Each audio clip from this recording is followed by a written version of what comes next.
In this video tutorial we're going to look at how you work with shapes and pictures in ActivInspire.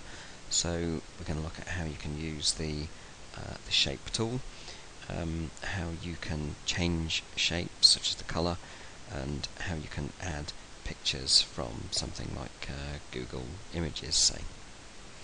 So if we just give ourselves a little bit of space to work, then we need to have a look at this tool here. It's the orange circle in front of a red square. Now that's the shape tool. So if we just click on that, we've then got all of these options available to us here for different shapes. So if I take the cursor over to the page and I hold down the left hand mouse button and draw from top left to bottom right whilst holding that mouse button down. If I'm working at the board, then I just need to go to the top left of the shape, make constant pressure and draw to the bottom right. And obviously we can choose whatever sort of shape you want to choose. Now, one thing to notice is the colour of the fill and the colour of the line. Now at the moment you can probably see here that it's the orange swatch that's selected, and that determines the fill colour, but on this palette it's the black swatch that is selected, and that determines the outline colour.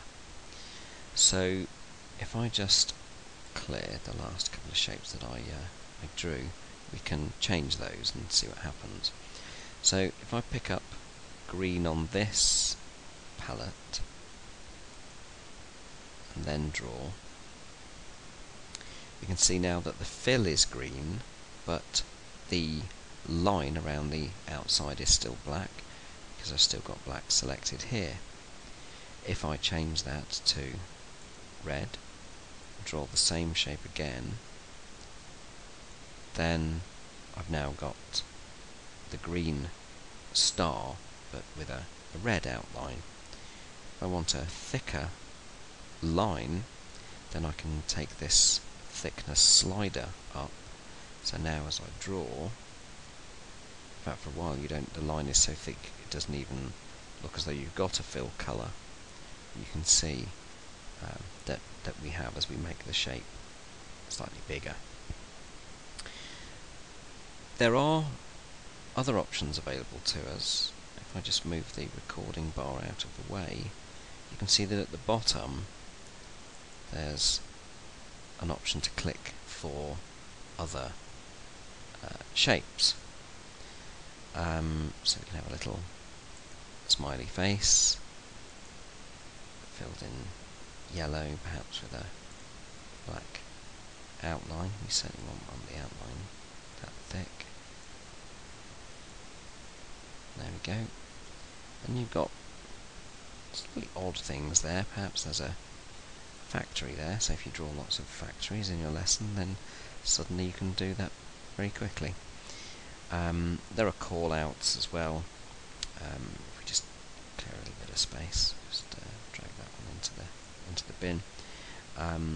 There are little call-outs, so you can add things like speech bubbles. Now, again, just take some of those away.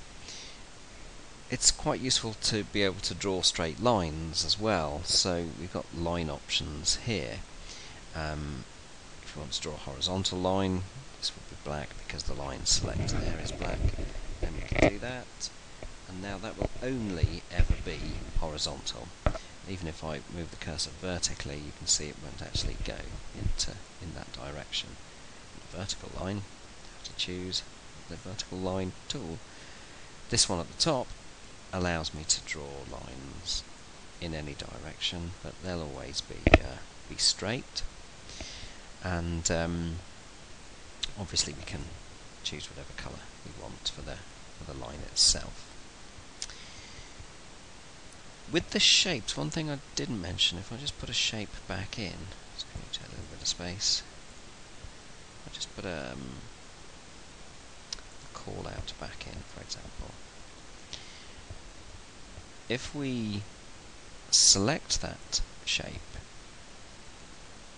then we have the marquee options now, but this one on the far right is the edit shape point option, and when we do that, we can make various adjustments to the shape itself. So if we add a circle, perhaps, actually if we just clear the shape and then add the circle,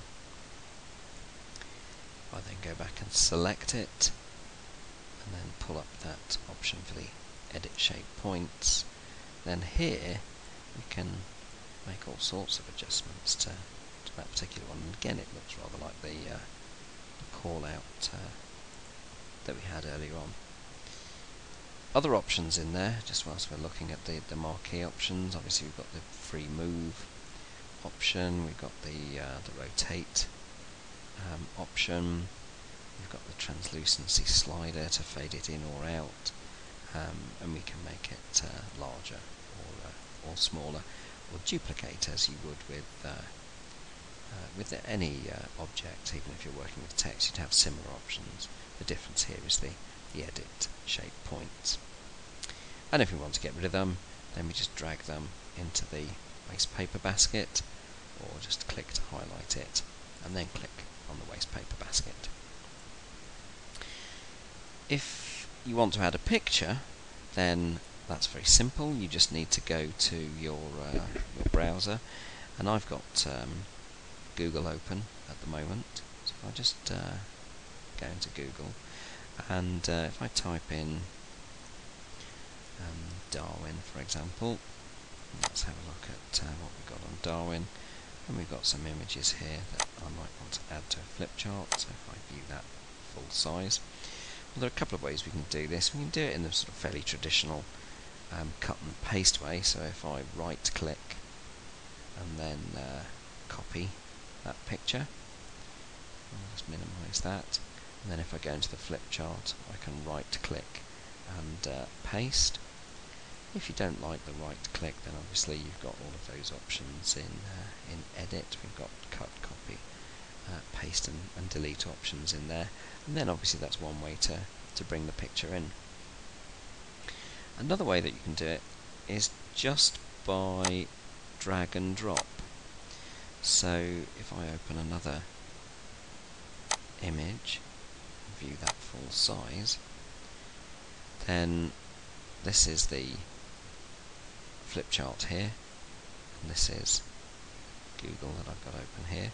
So if I just hold down the left hand mouse button and drag whilst holding that mouse button over to the flip chart, and you can see that the image just pops up. And obviously if I'm working with the board, I just maintain constant pressure with the pen as I drag across. And then once we've got the picture in there, of course, we can resize it. This one at the bottom right is very important, the handle at the bottom right, because you notice that there's a little line across it, and that's telling you that this one will keep the original dimensions of the picture. The other ones will enable us to change those dimensions.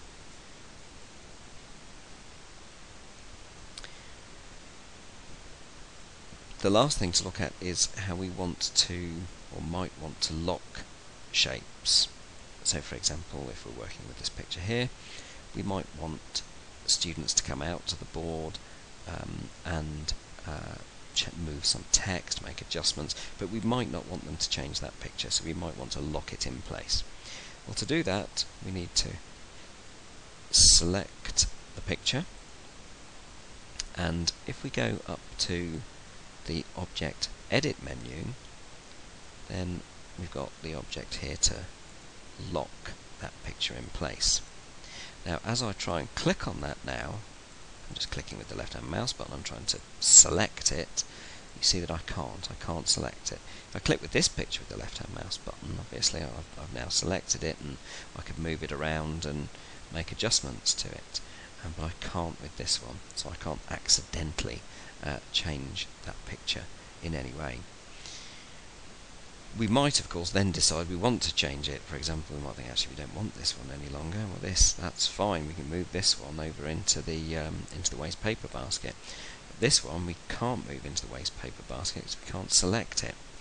So what you would need to do then is to put yourself into design mode. And on the top here, there's this little blue icon. If you hover over it, it tells you that it's design mode. If it's blue, it means that it's off. If I click on it, it turns red, or sort of orangey red now. That means then that design mode is switched on, and that will enable you to make changes to things that are locked. It will disable various actions. So for example, if we had something linked to the internet when we're in design mode, it won't link to the internet, and that means now that I can change this picture. So I might want to make that picture much bigger.